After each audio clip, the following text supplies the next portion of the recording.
Welcome in, everyone. I see participants flowing in here. Thank you very much for joining us today at the Semex webinar series. We're just going to wait another minute or two for more people to have time to join in, but right at the top of the hour, we will begin the webinar. So thanks, everybody.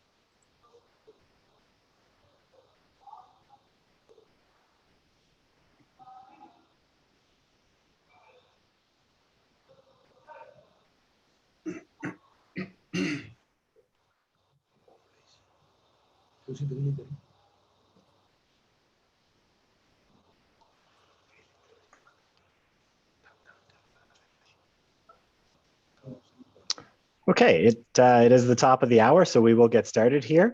First of all, welcome everyone to the Semex webinar series. We're very fortunate today to be able to take you, at least virtually, to South Africa to take a look at Fair Cape Dairies, a dairy I was fortunate enough to get to visit in person in June of 2019 and really see how this operation lives their vision of doing the right thing. And you'll see a lot more about that today.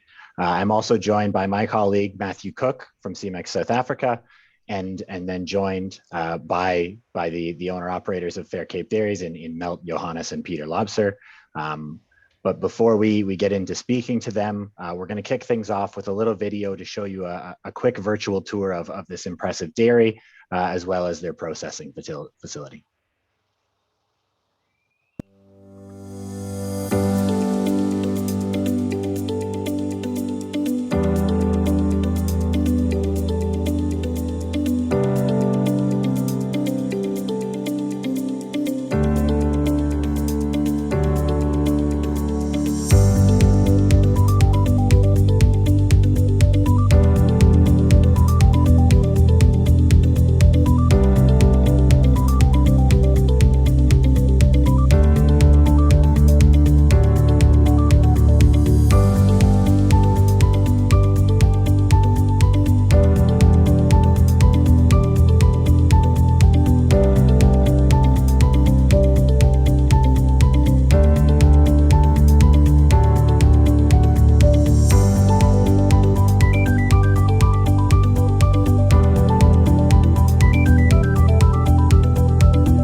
Okay, welcome back.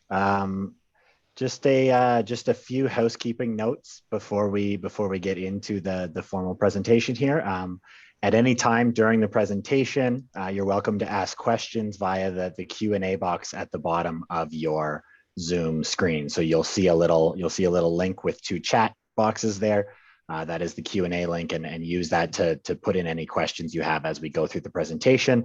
And we'll cover as many questions as we can at the end of today's presentation. After the presentation is over today, anyone who's registered will be receiving a recording of the presentation today, as well as a feature article that the team at Fair Cape worked with us on putting together to really highlight what they'll be going through today, and highlight some of the things that they're working on there at Fair Cape. So with that, we'll get right into our agenda today. You can see it on the screen here, but we'll start off with really what the overall vision for Fair Cape Dairies is, with Melt, who acts as the CEO of Fair Cape, and then with Johannes and Peter, we'll get into a little bit more of the details of the dairy herd, the overall management and the genetics management of the herd, and then we should have 10 minutes or so at the end for some general Q&A. So with that, I'm very happy at this point to pass things over to Matthew Cook. Matthew is the managing director and owner of Semex South Africa, and a good friend of mine. And with Semex South Africa, he has the main responsibilities of sales and marketing management for Semex South Africa, which is the exclusive distributor in South Africa, as well as Namibia, for all of Semex genetics. Matthew's worked very closely with the team at Fair Cape to really elevate their genetics, and really bringing in the tools that they'll be speaking about today, genomic testing and Immunity Plus, and really helping guide that overall strategy for the success of Fair Cape's dairy. And Matthew will be joined by Melt, Johannes, and Peter, as I've mentioned before, to take us on a quick behind the scenes look at what they're doing there. So with that, welcome Matthew and the team from Fair Cape. Thanks very much, Stephen, and thanks very much, Melt, Johannes, and Peter. But just before I jump into introducing Melt, Johannes, and Peter, I'll just give a brief overview to people who are not that familiar with South Africa about where Fair Cape Dairies is located. So if you have a look at the map there of the Western Cape of South Africa, just to locate you, we're right in the south of Africa. That point just above the E of Cape is the southernmost tip of Africa, and Fair Cape is about 50 kilometers, well, maybe not even that far, 30 kilometers from Cape Town. We have about 60 million people in South Africa and 650,000 milking cows in a variety of areas, mostly concentrated along the coastline. The Western Cape area produces about 30% of South Africa's milk. Eastern Cape, which is up the east coast, produces another 30%, and then further up the east coast in KwaZulu-Natal, there's another 30% of the milk production in South Africa. So it's a Mediterranean climate where they're located. Winter rainfall between May and September, and then the rest of the year we've got a short spring and a short autumn, and then summer is the period where we are now, which is fairly hot and fairly dry. So if there's more questions, we can always send you more information about the South African milking systems, but we have a variety of milking systems. The Fair Cape Dairy is a housed herd feeding a TMR, more familiar to people from overseas, but we also have a lot of pasture herds and all sorts of mixes in between. Jerseys and Holsteins are the two largest breeds, and then there's a small herd of Ayrshires in South Africa as well. So moving on to welcoming, I would like to welcome Melt, Johannes, and Peter to our global webinar series. Melt Loubser is the CEO and the director of the Fair Cape Group of companies. He's a founding member of the Fair Cape Group, which was established in 1995. And he's currently the CEO. He's been a driving force in growing the company into a premier supplier of dairy products to the South African market. He's assisted in the design and launch of numerous dairy products. Melt is the vice chairman of Milk South Africa and the chairman of the South African Milk Processors Organization. He's also president of the South African National Committee of the International Dairy Federation. Melt is on the corporate governance committee of the Fair Cape Group and has more than 25 years combined engineering, agriculture, and business experience. Melt and his board successfully aligned the Fair Cape Group with world-class manufacturing principles and is driving the better than world-class philosophy at Fair Cape. Welcome, Melt. And then to welcome Johannes and his son, Peter. Johannes is the Director of Farming Operations, Dairy. So the dairy farming operations. He joined Fair Cape Group as a director in 1997. He manages all the milk parlor activities, the well-being of the cows, environmental matters, animal welfare, and is a subject matter expert on cow welfare. Johannes has more than 20 years combined agriculture and business experience. He's on the Risk Management Corporate Governance Committee of the Fair Cape Group, and he's a 3-time winner of the South African National Master Dairyman of the Year Award in 2015, 18, and 2020. Welcome, Johannes. And then finally, Peter is Johannes' son. He studied a BE degree in agriculture, in agricultural economics, and he spent 1 year working at North Florida Holsteins with Don Bennick in 2019. 2020, he started an internship at Fair Cape Dairies, and he started as a dairy manager on the farm in September 2020. Thank you all for joining us today. Pleasure. So we're going to work through the beginning part. We're going to talk to Melt. And Melt, if you could really, it would be great if you could just walk us briefly through the background and history of Fair Cape Dairies, please. Okay, thank you very much, Matthew. Yes, as you can see that it certainly is a rich history as far as we are concerned. That is a photo of the house on the farm Welgegend, our family farm. That photo is taken in the turn of the 19th century. I think the photo was taken in 1901. That was, yeah, so that is the house that I grew up in. Today, obviously, it looks enormously different if you just saw the video. The first Loubsers arrived in South Africa in 1676. It was only one person. He arrived from Frasels in Switzerland. And even he started in agriculture in those years. And since then, we've all been entrenched in the agricultural sector. This farm, Welgegend, entered our family, Loubser family, in 1876. And it has been there ever since. The 6th and 7th generation currently growing up. The 6th already grown up, but the 7th is already on the cards. My late father, in the farming operation, started a dairy in 1955 with a small couple of Holstein cows. I think a herd of 50 or 60 cows in a very small manner, and he continued with that. Besides other farming operations that we had, mainly a wheat farm at that point in time. It has become much more focused on dairy over the years, but in 1994, as you know, in South Africa, we had a change in government, and we had what they call the first democratic elections in South Africa, and that changed the agricultural environment from a highly regulated environment, maybe something people in Canada can associate with, but from a highly regulated environment to a free market system. And in that free market system, it opened up opportunities that a small business such as Fair Cape would not have had it not been for that change, because it was very difficult in the highly regulated environment with government intervention in every part of the economy to really be able to use entrepreneurship and start a business such as this. So then the opportunity was created, and we then saw the need in the market for innovation, the hunger for the market for newness, etc., and we started to add value to the milk that was produced on the farm Welgegend, at that stage quite small, 8,000 liters a day, if my memory serves me correctly, in 1995. And yes, from there on, it just developed, and 27 years later now, we are employing 1,500 people. We produce a lot of milk.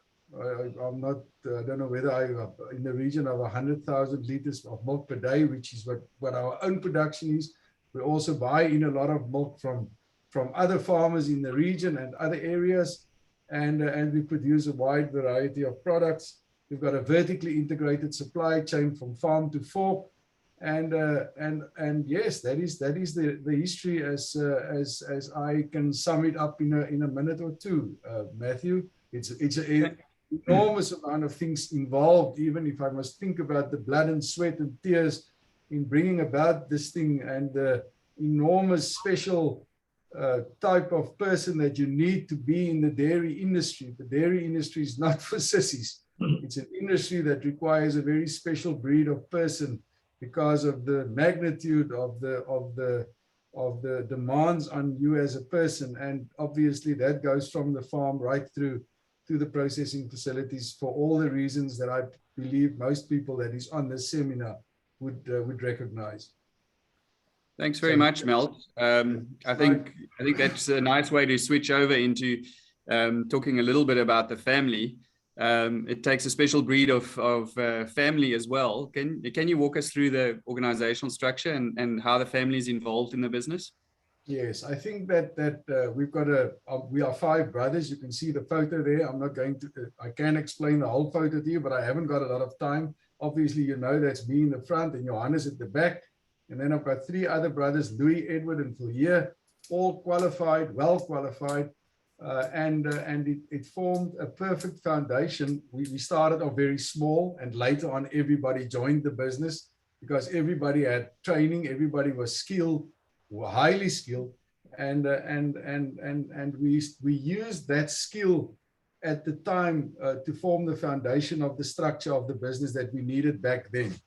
Obviously, if we want to talk about the way in which it evolved, us as a business, or we as a family, in time came to realize that a family business for us became a function of responsible ownership. And we realized very soon that skill and the importance of skill in an operation like this, at the end of the day, even exceeds the importance of family. So what we did from the start was to try and, yes, we are a family-owned business, but we have tried in the management of our business to move away from the principle of many people that thinks a family business, the whole family works there, etc., and that continues into the future. Yes, we are all 5 involved, and we are still involved, but we have certainly created a much more corporate structure. Our shares in the business are held in a trust, and the family brothers are all beneficiaries from that trust. And at the end of the day, the trust exists out of one of the family members, and that will continue like that into the future. And 3 independent business and other qualified people on the trust, which will be responsible for the board, for the appointment of the board of directors. And so we have started to run this business very much as, yes, a family business, but enormously moving also into a corporate type environment, so that we ensures good corporate governance, that we ensure the succession of the business. We have taken a very firm decision that succession, yes, if family are qualified and if they have the right skills and they compete in the open market for a position in the business, 100%, that is the way we look at it. But we certainly place an enormous amount of emphasis on the right people in the right places, the right skills, and that will also then talk to the succession planning of the organization. There are some of Peter that is on this forum. It's a son of Johannes, to really understand and get influenced in the skill of milk production. That comes with almost a fatherly guidance over years, which is why I think he is becoming a key pin role in that position. Certainly the right person for the right person, or the right skill at the right place. And so we will also look at how things evolve with others, but certainly the focus is on corporate governance, a board of directors, the right person at the right place, and that we base our success of the business on a skilled approach, much rather than, and as I've said, and being a responsible owner from a family point of view, if that answers the family commitment. Yeah, no, that does answer that question. Thank you very much, Melt. I think maybe moving on, this is the first time, and we're very pleased to be able to speak to our audience, or speak to you as a vertically integrated producer and processor. It's the first time that this is on a Semex webinar. So if you could give us an overview of the processing facility that you guys have, and also the products that you produce and the demands you're seeing from consumers, that would be great. Yeah, I think that is one of the processing facilities. It's where we started many years ago, and it was hell of a small at that point in time. A small office would most probably more be suited to what it looks like back then. That is what it looks like today. That's one of the processing facilities. I think the vertically integrated thing became quite a important aspect of our business, because we realized that if you really want to not influence the consumer, but really put your values through to consumers, it's quite important that you can make certain claims that start from the farm to the fork, where we plant the silage, how we do it, what is our philosophy with regards to our soils, what is the philosophy with regards to our animals, etc., etc. And we didn't create that image, that became part of our image. And that we can only do if we really have a vertically integrated supply chain and value chain, which not only allows you to harvest the value chain up and down, but also allows you to live out your philosophy, because you base your philosophy from farm to fork. For me, and for us, that was a very important thing. But that is one facility. At that facility, we produce mainly fresh milk, cream. We do a wide variety of fruit juices and other products at that facility. Then we've got another three facilities. One that manufactures mainly fermented dairy products, mostly yogurts. We are in South Africa well renowned for yogurt. We've won numerous awards as the South African champion with many of these products. We've got a dessert factory that produces all sorts of dessert, chocolate mousses and milkshakes and custards and all sorts of other delicious dairy products. And then we also ventured into the UHT business, where we have a facility in a town not far from us called Malmesbury, where we produces UHT milk for the South African market. As you said, we 60 million people, and UHT milk seems to be, or long life milk seems to be, or is one of the biggest growing dairy products in South Africa currently. It's over the last couple of years, it has shown double digits in its growth. It currently far exceeds the selling of fresh milk as we know it, pasteurized fresh milk, which is a phenomena that we didn't think would happen. Yes, so I don't know if that answer, yes, we employ at the moment about 1,500 people, as we say, and yeah, I don't know whether I should emphasize more. I think some of the other stuff would come out in the rest of the presentation. No, thanks very much, Melt. I think, Joan, we can move on to the next slide here. The title of the webinar is Fair Cape and Do the Right Thing. It's a core value that we see throughout your websites, and it's a driving force of the operation. Could you talk to us, Melt, about the commitment, or your family's commitment and the company's commitment to doing the right thing, and walk us through the philosophy and the pillars that drive all aspects of the business, and how it originated and how it's applied in the business and why it's so important to you?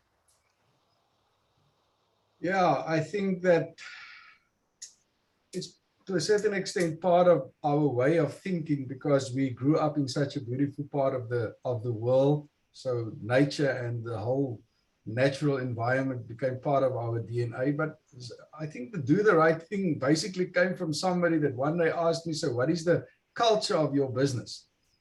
And I thought I had a culture, but when you start to dissect what is your culture, then you suddenly realize it's very difficult.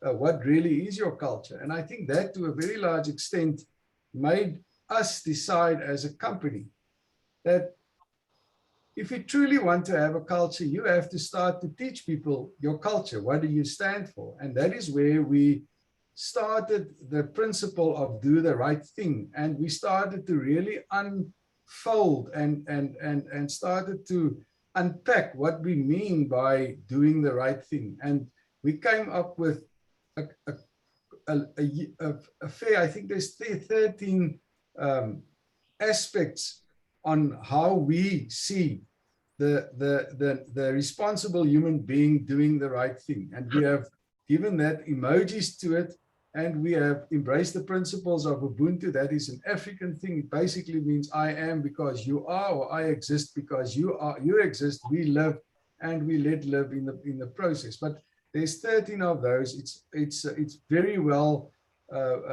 formulated on our website. Every one of those principles are well explained in what do we mean by that. And for me, doing the right thing became the culture. And today it is unbelievable. It's 27 years later. I didn't start this, or this principle wasn't started 27 years ago. It was started in the, I would think 15, 16, 17 years ago. It really started dawning on us what this means. And today it is amazing to see living this. We've got monthly meetings with the Do the Right Thing committee. We look at things that happened in the company that was when people were consciously doing the right thing.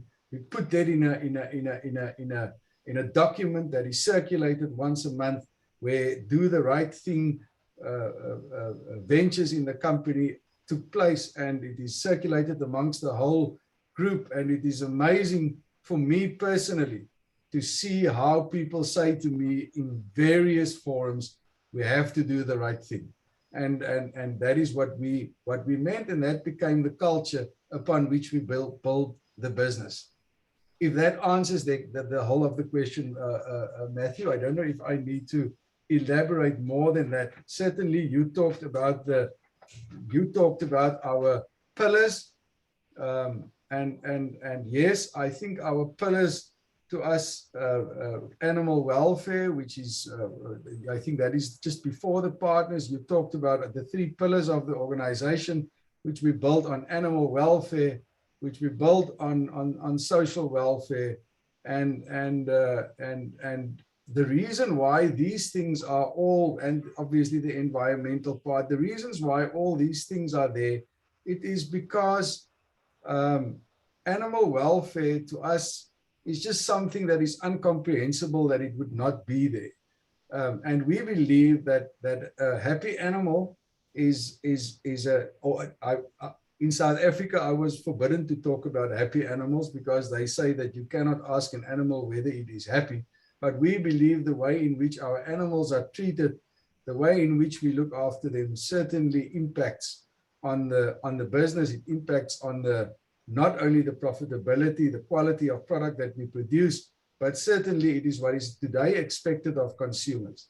Animal welfare and the environment today, I have attended various conferences of the International Dairy Federation. It is the hot topic in the world. Consumers are highly, highly demanding from specifically big commercial farms like Fair Cape and others in the world that are even bigger than this, to really, really emphasize on that thing. So we claim, and we are becoming renowned for our stance on pollution, our stance on making sure our soils are coming or are enhanced by natural means, so that I showed that photo of the microorganisms and the whole way in which we farm. I've seen this year how much we have, how much less fertilizer and other chemicals we can use in bringing about these crops. That's my brother Phil standing in amongst the wheat crop.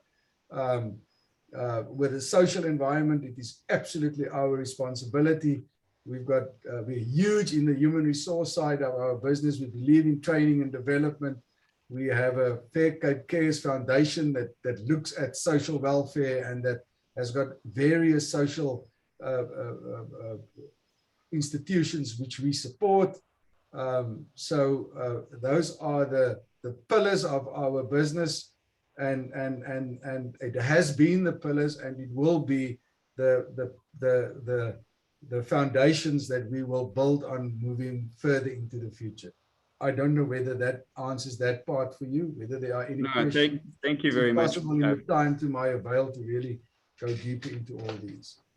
No, thank you very much, Melt. I think the do the right thing and the pillars upon which they built make it very clear what your company is aiming to do. And I think it's impressive actually from working closely with you or with Johannes and Peter to see how that does pull through the whole organization and also in the marketing and in the consumer experience of the Fair Cape brand within the market. Just looking from outside, we do see that pulling through. Thank you very much, Melt. I think what we're going to do now is move across to Johannes and Peter. We're going to start off, Johannes and Peter. And just, Johannes, I'd like to just ask you, one of the pillars and one of the things within your business, before we get onto the details of the milking operation, is Johannes, is this your relationship with suppliers. I see you want to build relationship suppliers, and I think that's a nice way to move across into talking about the milking operation. Just Johannes, if you could talk to us about the relationship you have with your suppliers and partners, what you need or what values and things you expect from a supplier to bring to your operation, and how you expect a relationship with a supplier or a partner to support your strategic goals. If you could talk to us about that, that would be fantastic. Thanks, Matthew. Yes, for sure. Partnerships in our company and in our organization is of the utmost importance. And I've always said that once you're a partner in my business, it's going to find it very difficult for somebody else to just walk in. I'm not somebody that changes my partners from a daily basis because of a few cents this way or a few cents that way. I like to partner with a company and walk the walk with them. And in time, then people start knowing your business just as well as you do, and they can advise you very strongly on certain aspects. Like, for instance, if we go back 20 years back, how did we buy semen in the old days? We were waiting for a semen rep to walk into your office and present you with a few bulls that he thinks that you should use in your office or in your dairy. And they didn't have a clue on what if these bulls are suiting your business or so. At some point in time, I was introduced through the Semex Optimate program. And again, Matthew, the day that you walked into my office and we started talking about this new philosophy and this new way forward, that we're going to start breeding these animals, and the way we're going to do genomic testing on all our females. Genomic bulls was in the order of the day for the last 10 years or so, or 15 years. We've been working with genomic bulls, but genomic testing on all females on the farm wasn't part of the daily routine at Fair Cape. And so when we sat down and we had this chat about the way forward, that we're going to start breeding animals in a more correct way, it's a type of support and the type of partnership that I'm looking for. My office door is always open for guys that can bring me information that I don't know of. And so we started partnering, for instance, like the way we've been doing now for the last 3 or 4 years. And I mean, obviously, what a journey. We'll talk about that a bit later. But yes, partnerships in my company is of extreme importance. Feeding companies, guys that helps us with my veterinarians, hygiene consultants, and so forth. That's the type of partnership that we're looking for sure. Thank you very much, Johannes. I'd like to ask you and Peter to just give us an in-depth look at the dairy operation. A little bit about how many animals you are, what breeds you milking, how many milking locations in the land base. If you could talk us through that, please. Yes, currently we are milking about 2,500 cows 3 times a day. Which consists mainly out of Holstein cows, and we also have got a small Jersey herd as well of about 200, and also about 300 Ayrshire cows that we got in the milk as well. From a production point of view, for us in the Holstein herd, it's a fairly easy these days to achieve productions of about 40 kilograms of milk per day on average throughout the herd. From a Jersey point of view, about 28 to 30 liters, and also the same with the Ayrshire. So we're milking We're milking on a rotary basis. We've got 2 milking parlors. The one is a rotary, a 64-point rotary that's working exceptionally good. And then also I've got a milking parlor which consists of 54 herringbone system as well. We are feeding the cows twice a day. We'll talk about that soon as well. We breed all our young heifers on the farm ourselves. We raise them all by ourselves, and they all come into the dairy. And yes, as I said, that milk production this time of the year is a bit of a challenge. As the summer comes along, heat stress is probably one of our biggest concerns. We deal with it, I think, greatly throughout various things that we do these days, cooling the cows down.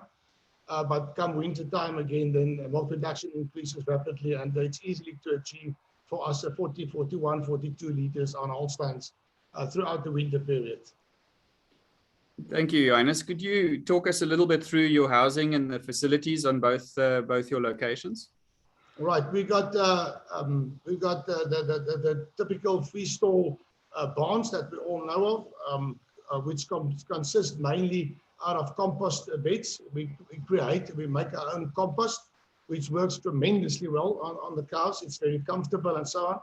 So, and then also on one of the other farms, I've got a sand-based beds, which is also working exceptionally well, as long as you look at grooming the barns on a daily basis and filling up the sand, and the same with the compost as well. We also have got, when we built this new facility at Fair Cape back in 2005, we did a lot of research, mainly in Israel, up in the Jordan Valley, and also up in the Golan Heights area in Israel, where we found that up in the Golan Heights, the climate was also a winter rainfall climate, and it was a cool climate and a windy climate, almost very much the same as in South Africa, or where we farm down here in the Western Cape. And so we started building these deep litter barns, or Saudi barns as they've been called today. And we still have got a few of those barns that works exceptionally well, especially throughout the summertime. Our summer is long. It's about 8 months summer period that we experience. But in winter time, it can become a bit wet. But after I've built the free-stall barns, we changed a lot of these houses in 2011. Today, I'm a very keen supporter of the free-stall barns. The cows are cleaner, and they are just much more easier to work with, and mastitis and somatic cell counts and these things are just so much better. So I really enjoy the free-stall barns a lot, but you have to take care of them. Fantastic. Thank you, Johannes. I mean, moving on to calves and heifer rearing, I know you do that yourselves. Could you just walk us through the calf rearing and your heifer rearing and management systems? Surely, Matthew.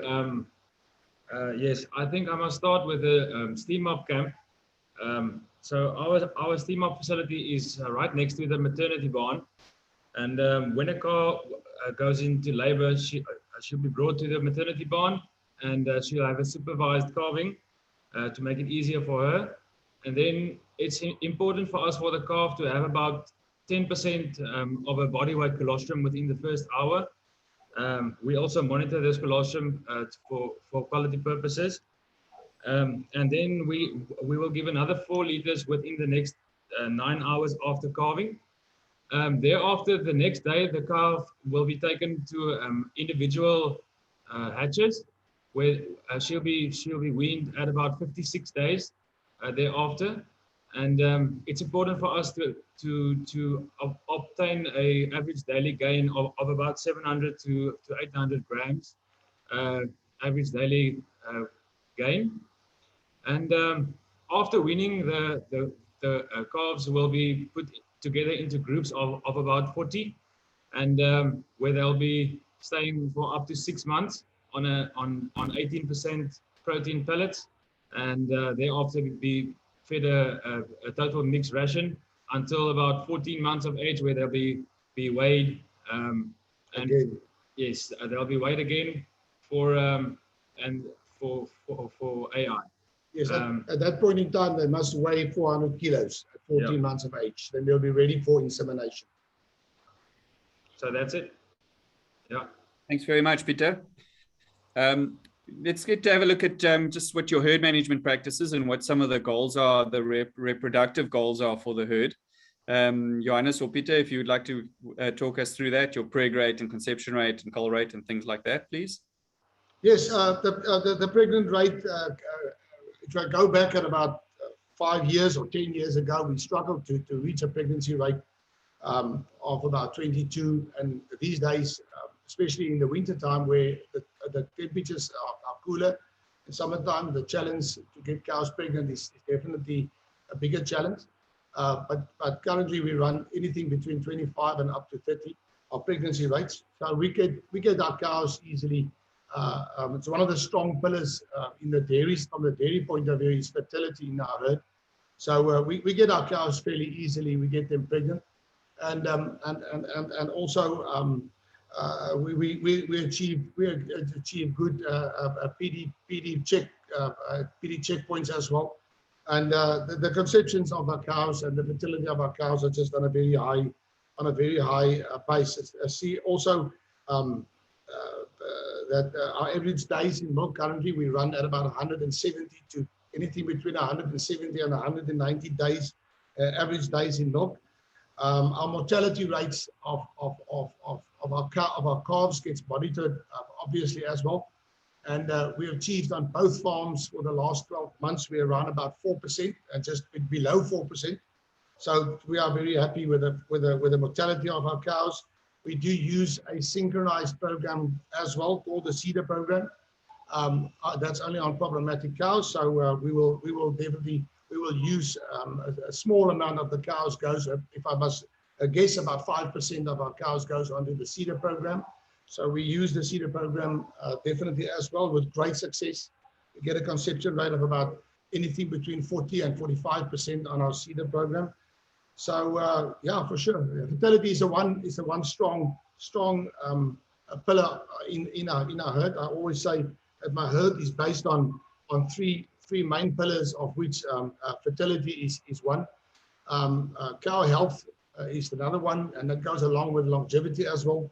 And then production, obviously, is the third pillar that we feel very strong on, and it's something that we try to achieve high standards for. Yeah, I think we're going to move on and talk a little bit about health and those kind of things later on. But I want to point out that in the herd, I think we're sitting, Fair Cape is cows with over 100,000 kilograms of lifetime production. So the goals of looking for fertile, long-living and productive cows is definitely paying off. Johannes, you have carried on a bit, or not carried on, but you've talked to us a little bit about milk production per breed. What is the reason for the 3 breeds on the farm? If you don't mind talking a little bit about that, why do you have Jerseys as well as Ayrshires and Holsteins on the farm? Yeah, the Holsteins was the main focus on the farm for many years, and today still is. It's an exceptional breed. That can produce an enormous amount of milk,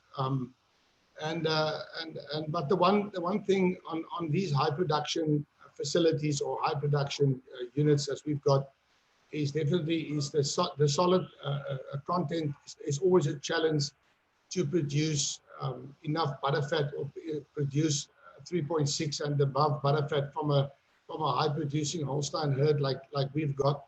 The demand for fat has also increased rapidly over the last 10 years about worldwide as far as we're concerned. So there's always a demand from the factory for high butterfat. And so we've thought clearly to bring in Jerseys as well and to see if we can fill up that gap a bit. But I think it comes with a bit of a price as well. The Jerseys is at this stage, at this point, still is a very young herd in our operation. So, but they're producing also up to 30 liters, which is for me just amazing. And I don't have a lot of third lactation Jerseys at this point in time yet. And definitely their butterfat is about 0.8 to 1% more than what the Holsteins is. So we try to fit in the Jerseys. I just enjoy the Jersey herd at this point in time. It's almost like a hobby for me. And I just enjoy the Jersey cow tremendously as well. But Then from the Asia point of view, that's something that we only probably have got on the farm, for definitely not a breed that I will be farming with by itself. It's a challenge in various ways. Fertility, production, longevity is probably good, but to keep the full lactation for Asia is not easy. They come along with a lot of the effort for Asia cow is just a lot more. But we got a very specific market in South Africa from one of our retailers that sells only Asia milk. And we've got a very good relationship with this specific retailer coming from 1997. And we've committed ourselves to supply them with Asia milk throughout the years. And so that relationship is still today is very strong. And we're still going on with the Asians, and it will stay there probably forever. So from that point of view, it's a big value add for our company as well. Thanks very much, Johannes. I think, yeah, that's you speak about some challenges with the Asians, but what kind of challenges do you see in terms of keeping the cows healthy and comfortable within the herd? Things like mastitis and lameness, are these issues for you? No, it's not an issue for us, Matthew. It's an issue worldwide. Don't make a mistake. It's not that I say that I don't have mastitis. Each herd in the world has got mastitis. If you go to a farmer and he tells you that he hasn't got mastitis, it's because he doesn't know he's got mastitis. So that's something that's always a challenge on the farm. But the way that we are looking after our beds, the way we're looking at the comfort of the cow, in not just by bedding, it's comfort of the cow is much wider than just bedding and housing and so on. So we really take care of the cows in various ways. And the one big thing that we deal with, obviously we have got the Afikim software system on the farm that we work very closely with. So in monitoring the connectivity of cows throughout the day, after each milking session, we can pick up mastitis cows very early. We can deal with them quickly. And it's just amazing if you can pick up mastitis even before the cow knows that she's got mastitis, how quickly you recover that cow back into the herd. So for sure, hygiene throughout the herd, good preparation of the cows before milking, just taking good care of the cows, keeping them comfortable, feeding them absolutely correctly. This helps you a hell of a lot on mastitis. Our somatic cell counts for this specific herd, at the Alton herd where we milk 2,000 cows, hasn't exceeded 200,000 throughout probably the last 10 years. So we're very happy on somatic cell counts as well, and it's just one of the things that can show you that the effort that we put in, we get the reward for. So yes, mastitis is a big problem. Cow health in general, we have got no diseases on the farm, but to keep that intact as well, we work with a very, very strict and a vaccination program. If we don't vaccine our cows properly, the way we should do it on a daily basis, from the youngsters all the way up to the old cows gets their vaccine program 100% correct.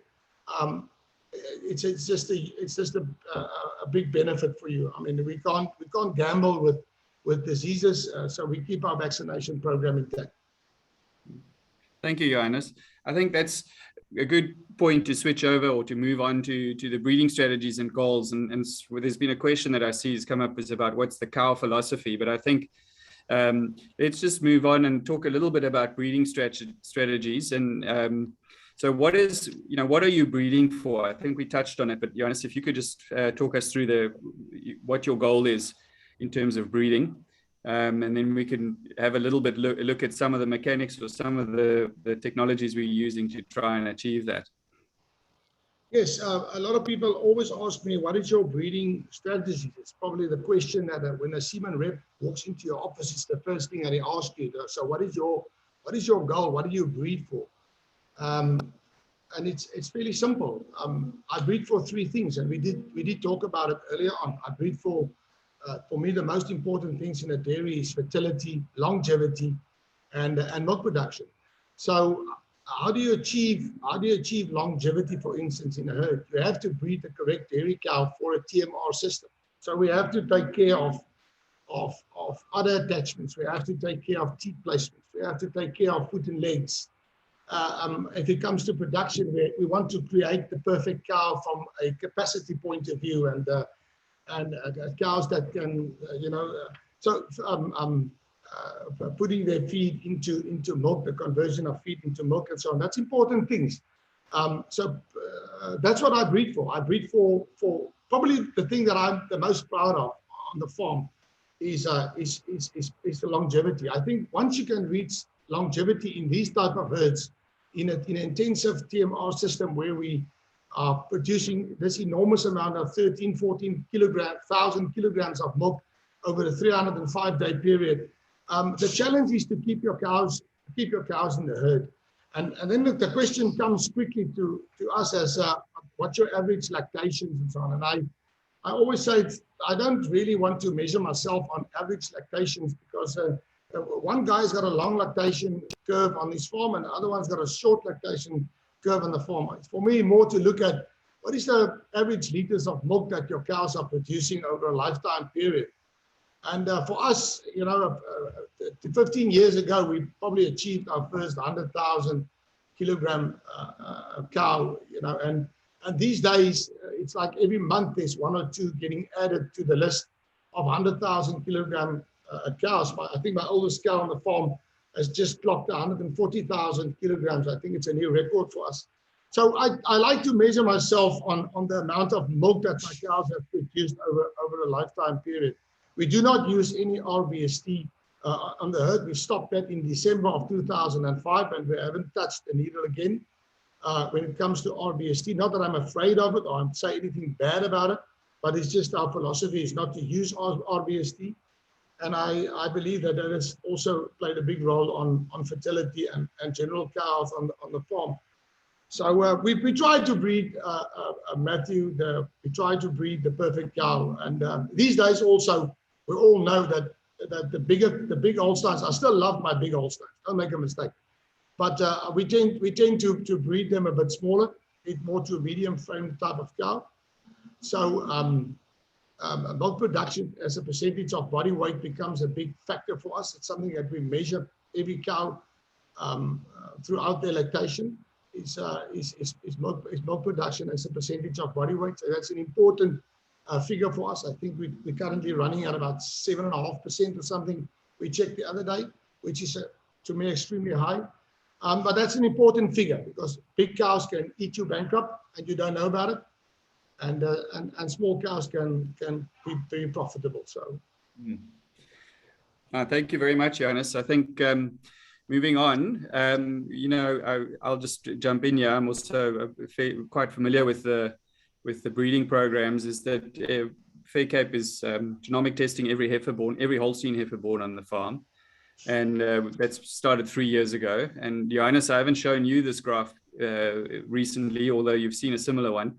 But the blue line that runs vertically there, sort of just to the middle of the graph, is when Alleviate was started in the herd, when genomic testing was started, and that each value or each dot on that graph is an individual animal. Birth dates, the older animals are to the left, and the younger animals are to the right. And you can see the client index, which is the breeding philosophy or the customized breeding index that we use in your farm to achieve your goals.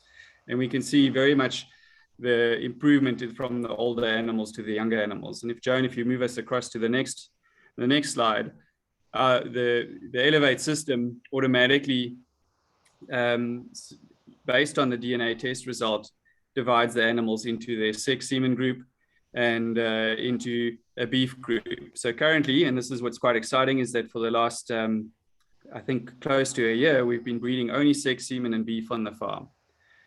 Creating all the heifers from the best genetics and the younger animals. We started using, as you can see there, those little orange dots that are above the animals, the 2019 animals, started using sex semen with quite a lot of success on first lactation animals, which the conception rates have stayed fantastic. So we see a lot of progress there. And I think, Johannes, if you'd like to talk just a little bit about why we've moved to the sex semen and the beef strategy, I think that would be very interesting for the audience.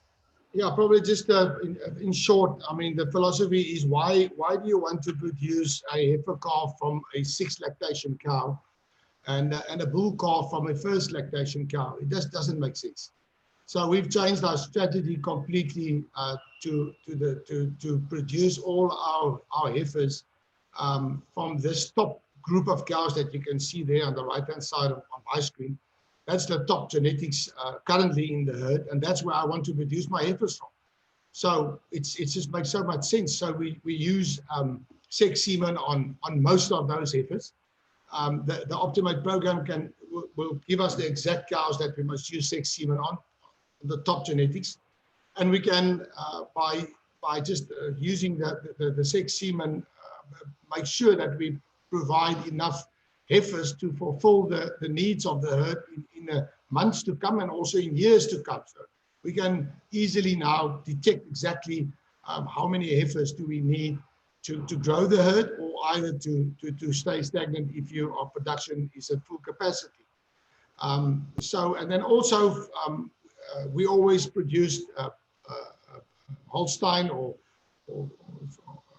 Holstein bull calves on the farm, and which is worth not much to us. I mean, and we're getting a lot of pressure from consumers these days about the raising of the bull calves from let's talk Holsteins, doesn't matter any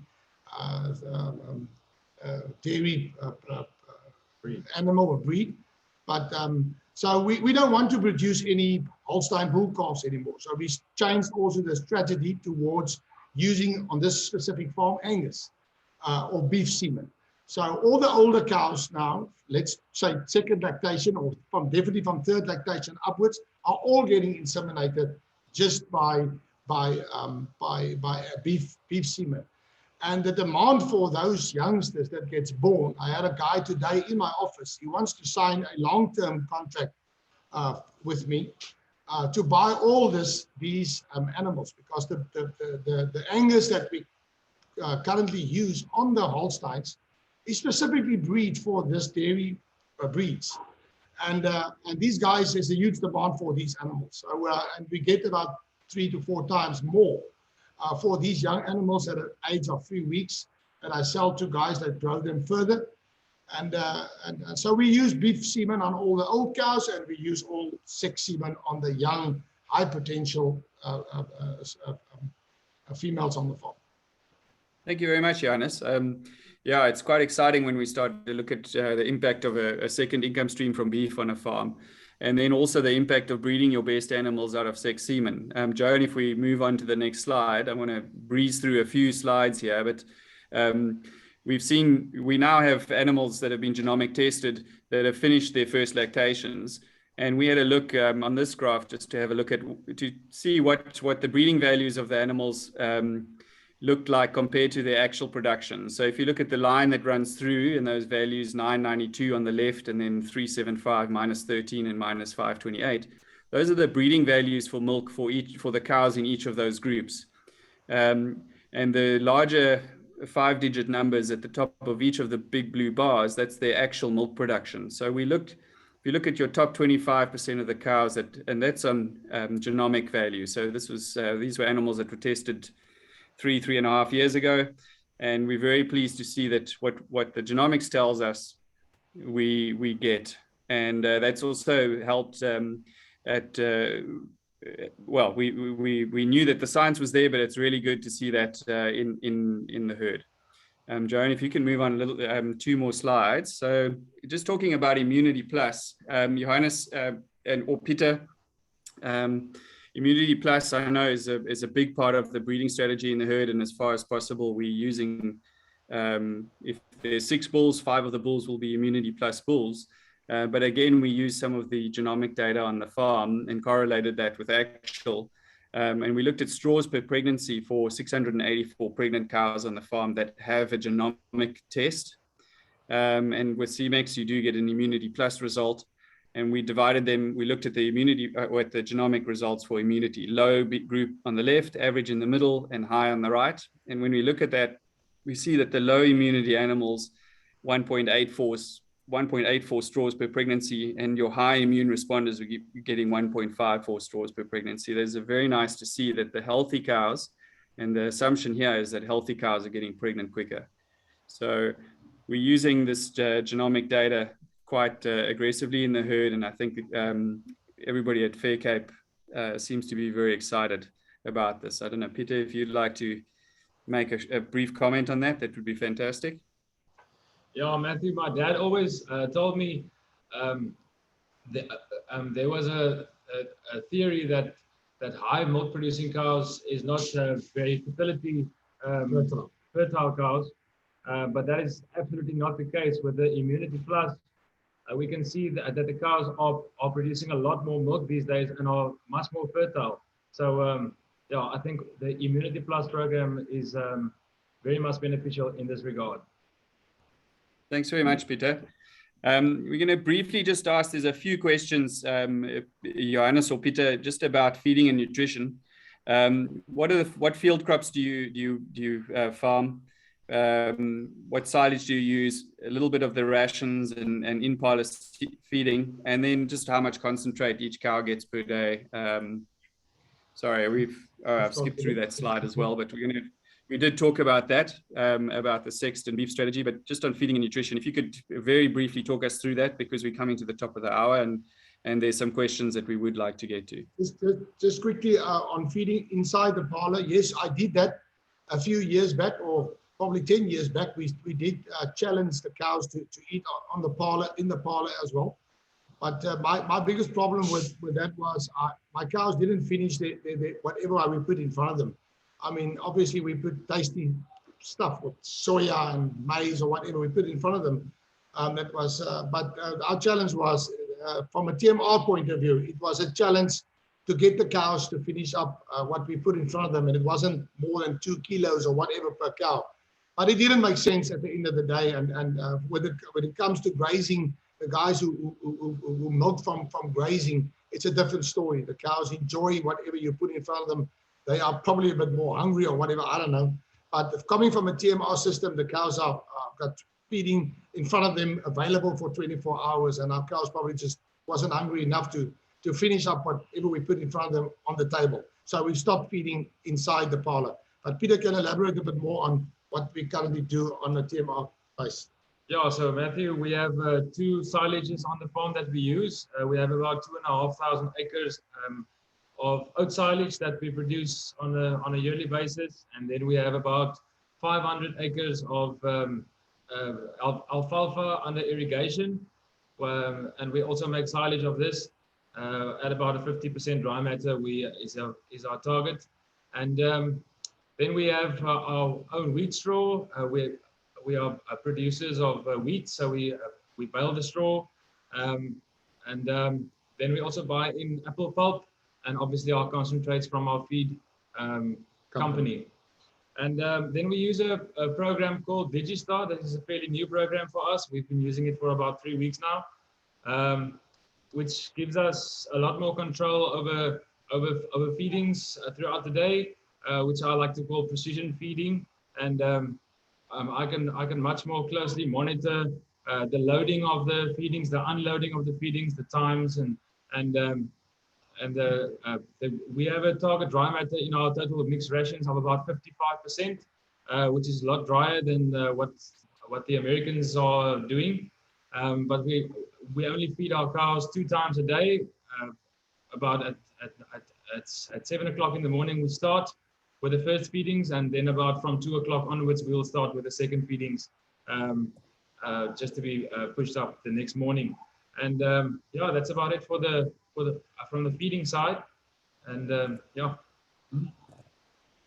Thank you very much, Peter and Johannes. I really appreciate the detail that you've gone to, and I'm sure we could probably talk for another 2 hours if we wanted to, and I know we do want to, but we were at the top of the hour, so we're going to move over to some questions now.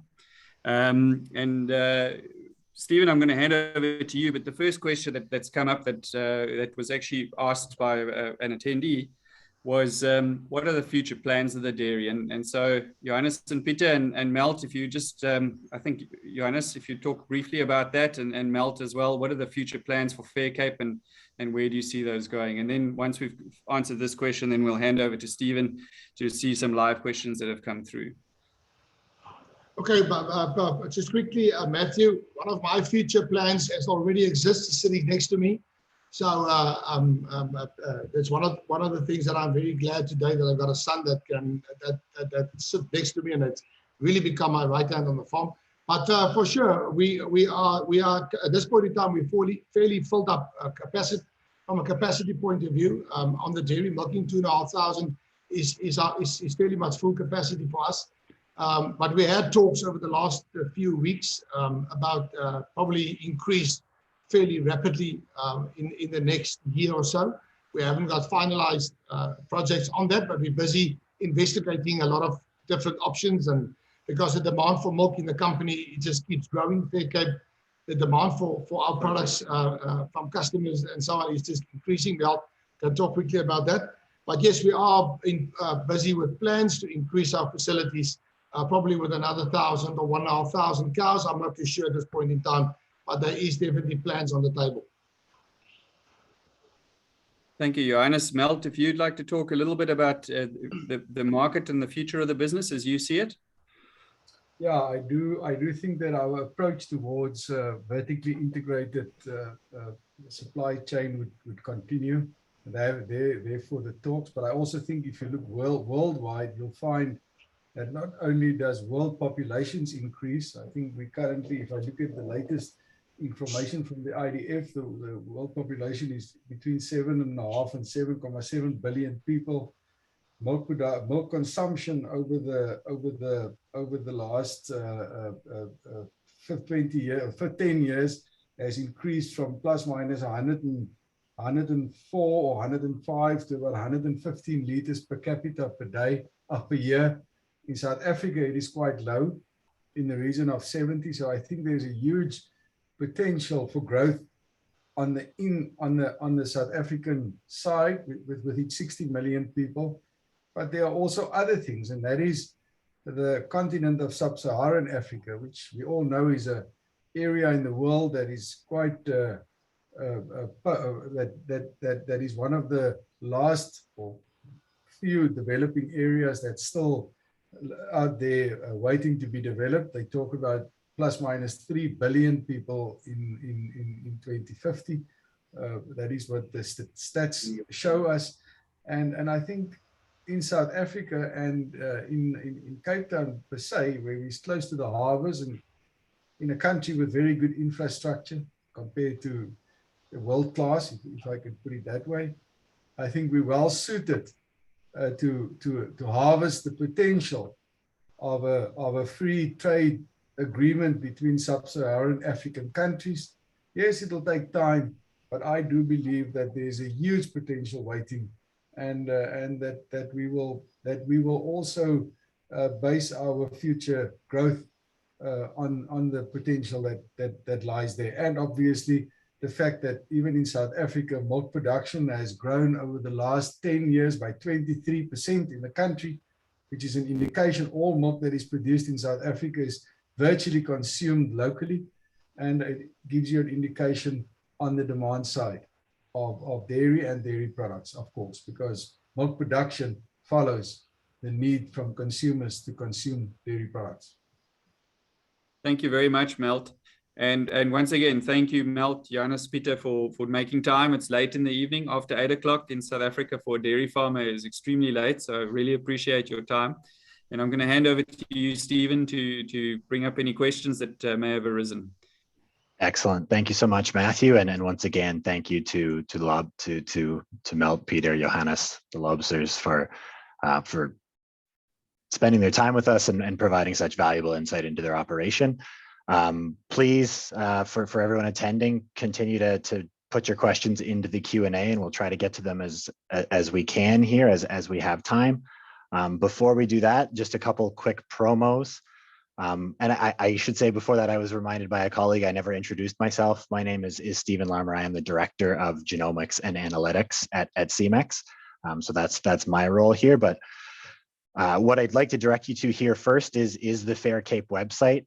Certainly there was a lot of information today, but there's a wealth of information on Fair Cape, the organization, And certainly those foundational principles they spoke of today on their website at www.faircape.com.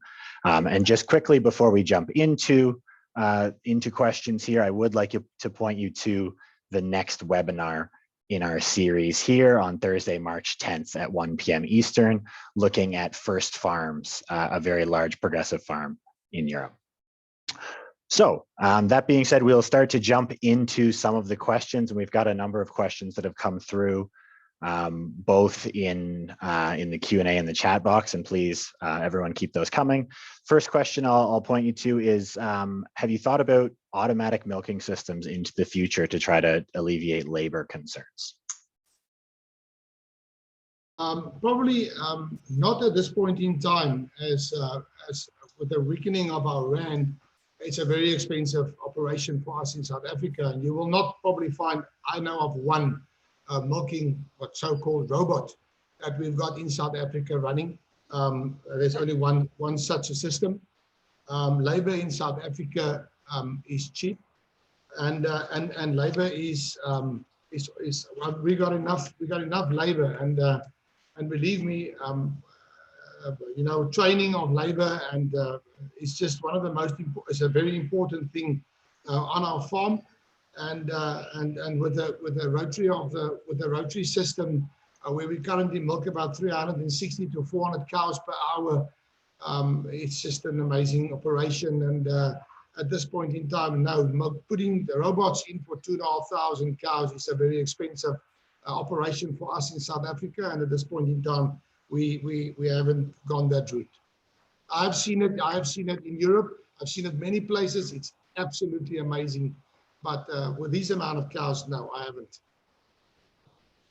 Okay, thank you, Johannes. Next, another couple quick questions, and I'm not sure if these are more for Peter and Johannes or for Matthew, but the first one, just very, very quickly, are you also genomic testing the Jersey herd as well as the Holsteins? At this point in time, yeah, maybe I'll answer that, but we're not testing the Jerseys. We were testing the Ayrshires. There was some funding from the Ayrshire Society for that, but we've stopped that because for various reasons. But no, we're just doing the Holsteins at this point. Another quick one that's come up a couple times in the chat and the Q&A, and I think a common one with this audience is, can you give a few examples of sires that you've used recently? Specifically sex semen sires. Sure. Matthew, I think you're the one for this. I'll have to quickly go and open up something, but if I was thinking about this bull out of my head. But yeah, off the top of my Hanley Sext is doing very well. You know what? I only remember a sire if it's not doing well on fertility, and they're all doing fine. So Cheese Boy Sext, Rag and Crest Cheese Boy Sext has been doing very well for us. Yeah, he's been great actually. I think if I look back to Fairmont Ridgeline, maybe was used a while back. There was a bull called Cardinals that did well as a sex bull. Yeah, so. Hanley Sext is another bull that's been used recently, and then also Maestro Sext have been used in the recent past. And we're actually, it's really rewarding to see. I think some of the sex semen bulls are performing better than some of the conventional semen bulls in your herd, so it's been fantastic. Excellent. A couple questions more on the milk processing side of the business. One just came in, I think an interesting one for this crowd is, are you concerned about the growth of soy milk or oat milk, or if we want to call them products, for those that the term milk offends?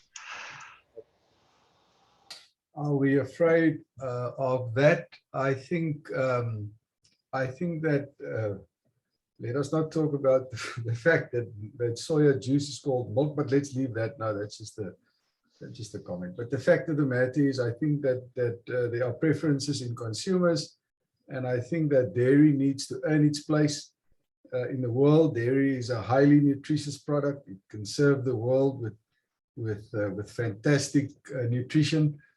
I think it's got to earn its place in the world. It's not a given that it would be on the plate of consumers. It's got to earn its place on the plate of consumers, and I think that that if dairy plays its role as it has been over many decades and centuries, I think that it will remain a highly sought after source of high nutrition, and I think that other products also has its place, and I don't see it personally as a threat. No. Excellent, thank you, Mel. And I guess on that other product side of things, another question that's come in is asking about your thoughts on A2 milk. Yeah, probably Matthew can also comment on that, but it's also something that really hasn't taken off in South Africa. I know when we had Don Benning over here a few years back, and he was very much, talking to us about the A2 milk and so on. And but in South Africa, that really hasn't been come to the forefront. There's no real demand for it at this point in time. We don't really breed for it. We probably are prepared for it as well. We have got a lot of A2 cows on the farm, or produce a lot of A2 milk on the farm. It will be fairly easy for us as a milking operation to adapt to that if the demand comes. We did have a long chat about it a week or two ago, me and Matthew and the team. Matthew, if you want to elaborate more on that, but from our view, in South Africa, there's not a huge demand for it. Maybe if I can just come in there, Matthew, it's also from a regulatory point of view. I just received an article. I wish I had it with me now because I read it. But it's also in legislation at this point in time not allowed in South Africa because of the fact that it is a look, I don't want to talk as an expert on things that I'm not an expert, but I do think it's very difficult to test for. Am I correct if I say that, or am I not correct if I say that?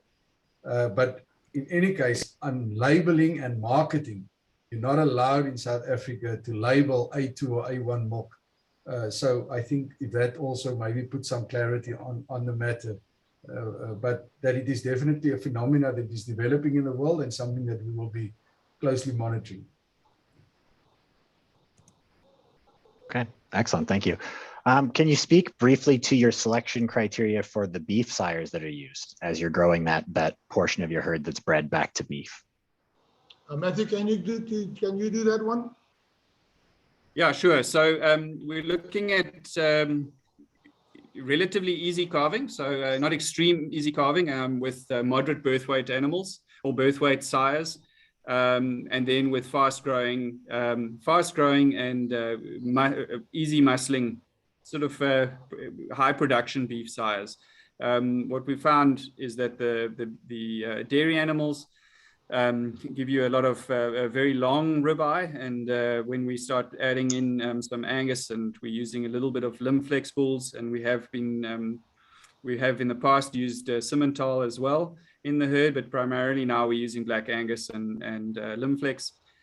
We want to bring in a little bit more muscle shape and speed of growth or maturity. So that's what we're looking at there on the beef sire side of things. Fast growing, not too extreme for calving ease, but definitely calving ease is a criteria as well. Excellent, thank you, Matthew. And we're 15 minutes past the hour here, so we're running at the end. But maybe just quickly one final question. We've got one last question coming in the chat here, asking Johannes about what program specifically from Semex that he's implementing in terms of genetic selection and mating, etc.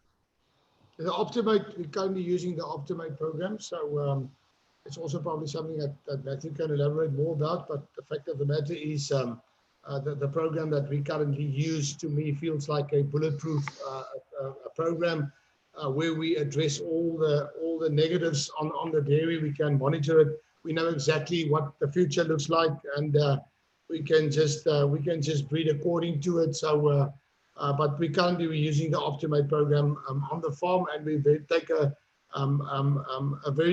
we feel very strongly about the Immunity Plus bulls. And as we saw earlier in the presentation, there's a reward coming from that. It's something that we believe in very strongly.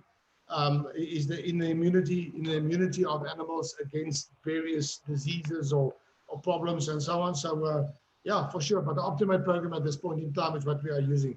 But maybe Matthew can add to that question. Well, Johannes, I think maybe just to point out that I'm not your direct contact, is that the lady who visits you most days is Melissa Ervia, and she does a fantastic job. And I think we're all extremely happy with the work that she's doing with you. Perhaps you can just talk a little bit about what Melissa's doing on the farm and some of the other things. Yeah, well, Melissa and do know we look at the fertility, but I'm asking you to talk about it, but it would be great if you could tell us what Melissa does for you and how, yeah. Yeah, so Matthew, Melissa comes to us on a weekly basis, and she goes with myself and Janine, our admin lady here in the milking parlor. She'll go with us through all the straws and all the cans and see what the nitrogen levels are and see if we have enough straws for how long we do have enough straws of which bull. And if we do not have enough, and she will just fill it up for us.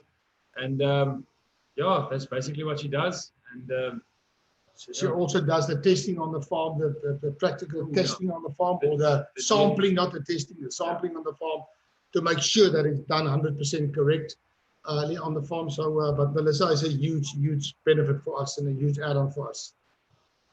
Yeah, I think she probably knows the herd as well as anybody. She does. I mean, we did talk about it where she came from previously.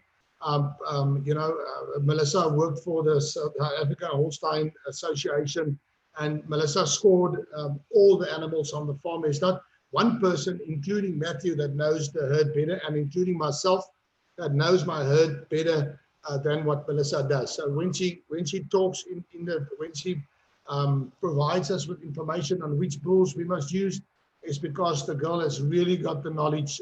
There's nobody else that I can even think of that have spent more hours between the cows on a weekly basis than what Melissa does. So she knows the shortcomings. She knows exactly what we must look at and so on. So for sure, from that point of view, she's a huge benefit for us.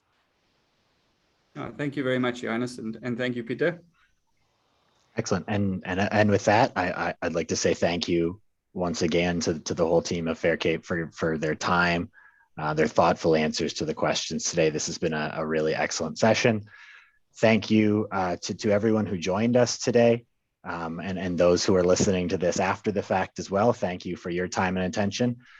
For those of you who are currently with us on Zoom, when you do close the Zoom, you'll be prompted to fill out just a very quick survey.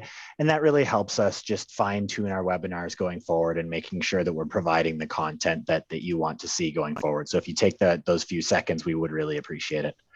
And with that, I'll just say one final time, thank you so much, everyone, for your time and attention today.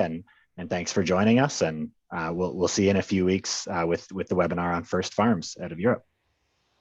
Good. Thanks very much, Stephen. Thank you, Team Fair Cape. Have a good evening, everybody. Thank you, guys. thank you. Thank you so much.